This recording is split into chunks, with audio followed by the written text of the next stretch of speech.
I bet you heard this before. The game is 90% mental. It's all in your head. And Wayne Gretzky has this famous quote saying 90% of the game is mental and the other 50% is physical. But what if I told you even that is an understatement? It's not 90%, it's not even 99%. Hockey performance and sport performance is 100% mental. And I understand that you feel like this is just some cliche video you've heard before, but once you understand what I'm about to explain to you, you'll realize why no amount of speed training, skills training, or strength training is going to save you. And this isn't theory. This is how mental performance actually works. If your brain doesn't send the right signal to your body, nothing happens. If it sends the wrong signal, the wrong thing happens in the body. And if your mind hesitates, panics, or doubts, the play is going to be over before you actually move and make the play. So in this video, I'm going to prove to you why this is true. I'll break down exactly why hockey is 100% mental and how to train your mind so that you can perform your best this season. Because next season depends on the mental training you do this offseason. So let's get into it. First of all, the mind controls every physical action,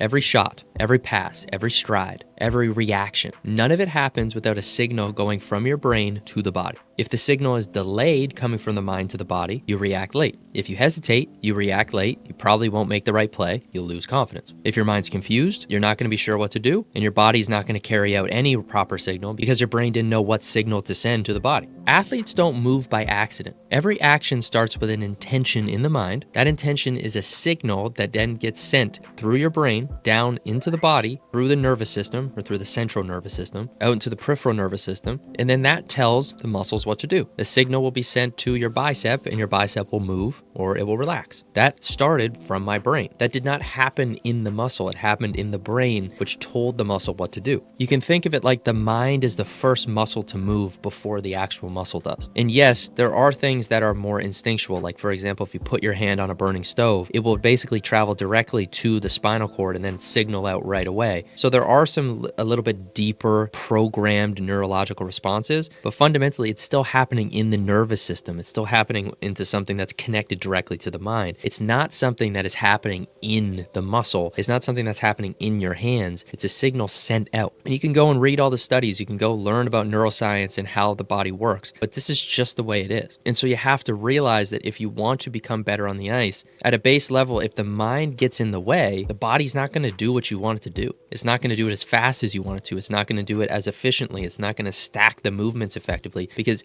every skill that you do, every stick handling movement, every shot is a program in your brain. It is a set of myelinated neurons that are telling your body what to do habitually. And again, this all sounds very fancy and jargony, but again, you can just go and look this stuff up. It's very obvious what's actually happening. Now that's the basics. Everything 100% is happening in the mind, then it's going to the body. That is baseline, which again, basically proves that what I said at the beginning, 100% of the game is mental, because everything is connected to the mental. You need to have a physical body. It has to be strong enough to be able to do it. If you have no legs, you won't be able to actually skate. You have to play sledge hockey or whatever other thing. But you have to understand, like, you need to have physical ability, but if the physical ability doesn't have mental ability, the mind will get in the way and interrupt the flow of, number one, if you have a good intention of make a good play or whatever it is, if something gets in the way in there and hesitation occurs because of fear or whatever other reason, that will prevent you from doing the thing right away. Or if you just have the wrong program in your head, the wrong decision in your head, then you still won't make the right play. Now, it goes deeper than this. The mind is also what prepares you or tells you to do the preparation work. Your mind is what gets you to the gym. Your mind is what actually makes you do the hard work. The body doesn't just train itself. The work you do in the gym, at the rink, in the garage, all starts in the mind. You don't just magically train. You decide to train. You choose to go hard or you choose to coast, right? That's your mind deciding that at some level, whether it's conscious or subconscious. Your mind is what's choosing to focus on mechanics, to focus on pushing as hard as you can in that battle drill.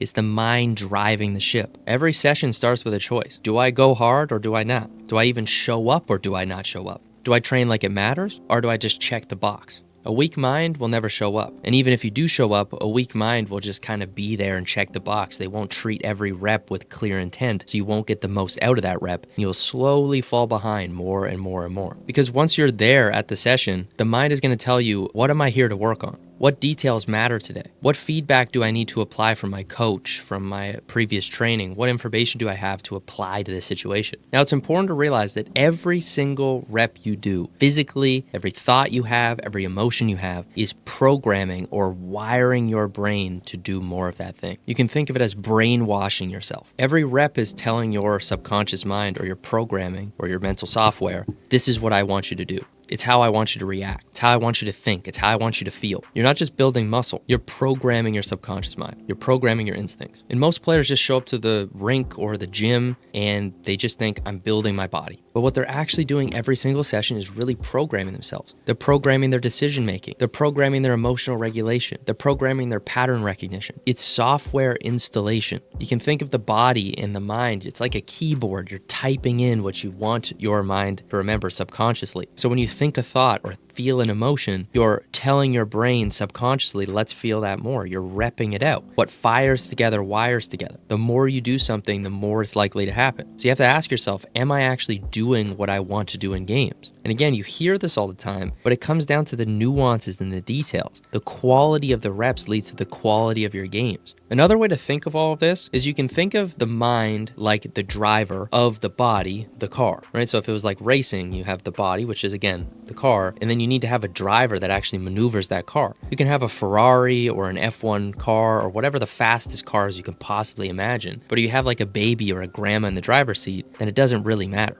You can have the best engine, the best wheels, the best handling, but that untrained driver is basically going to lead you to crash the car, go really slow, or even just like leave it in the parking lot and not even take it out for a spin. And we can all relate to this in some way. You're the player who holds back and doesn't fully engage and attack the play. It's kind of like a grandma driving the car. Maybe you're kind of like the baby where you're just like, I don't know, and you just kind of throw the puck and flip it away. Or maybe you're kind of like a teenager learning to drive. You're just like, whoa, I don't really know. Maybe I should make this play. Maybe I should make that, right? You have an untrained mind. You don't have untrained physical ability. Maybe you also need to work on your physical ability, but the mind is likely getting in the way right now. So somebody can have like a really injured body or poor conditioning or poor strength, and they can still go out and play super well. I like to think of a Mitch Marner for this. Yes, he has really good like stick handling, but let's be real. He's not really that fast. He's not really super like skilled. He does have really good hands, but like, let's be real. It's his decision making. It's his confidence with the puck. It's his trust in his ability and his trust in his instincts that allows him to make these plays. If he had the body of like an Ovechkin with this really fast, explosive physical presence, and he had the same decision making and ability to trust in his ability, he probably would be able to dominate even more. And so that's why I'm saying the body still matters, but most players are spending 95% of their time on the car or on their body and 5% of the time on their mind or the driver, and yet they wonder why they can't drive the car the way they want. They wonder why they can't make the decisions they want to make. They wonder why they don't trust themselves and have deep confidence in themselves. Isn't it kind of obvious? The reason you choke under pressure, the reason you don't play the way you're capable of, it's probably not because you lack physical tools. If you practice well and you have really good skills in practice and training, and then you get into the game and you don't do the things you want to do, it is 100% something in your mind is getting in the way.